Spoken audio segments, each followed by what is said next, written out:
In this video I am going to suggest you the power of thought. And as you know, everyone has two types of attitude: positive mental attitude and negative mental attitude. But negative mental attitude is more dominating, more destructive and more winning. So be very careful about the persons who are really saturated absolutely with negative mental attitude. And what are those? Greed, anger, hatred, jealousy and cynical thoughts. You can also see the bestial thoughts. These kind of people are very destructive and they can ruin your life. And I will request one of my friends from Hollywood to talk about on this topic, the negative mental attitude and the positive mental attitude, the thought vibrations which can affect our life. Go ahead. We listen Chapter carefully. 7. How to project your thoughts. Yes.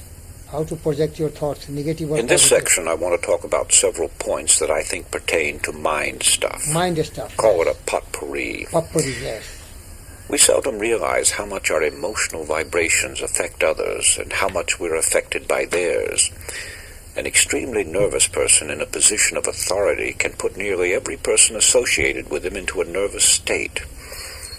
It's always important to remember that a negative person can raise havoc in an organization or a home. Yes. The same amount of damage can be done by a strong negative personality as good can be done by a positive one. When the two are pitted together against one another, the negative frequently becomes the more powerful. To get a better understanding of the effect of these suggestive vibrations, you need only to read your varying feelings when entering different offices or homes. The atmosphere, which is the creation of the people living there, can be instantly detected as being upsetting, disturbing, tranquil, or harmonious. The vibrations set up by others affect us much more than we realize. We take on the characteristics of those with whom we are more or less constantly associated. If you want to remain a positive type, avoid associating too much with anyone who has a negative or pessimistic personality. Avoid such people. This brings me to another point. A person who desires riches must go where the riches are. Alone on a desert island, a man would probably have a tough time eking out a living, to say nothing of trying to amass a fortune. So it is in everyday pursuits. Therefore, if you want money, you have to associate yourself with people who have it or who know how to make it.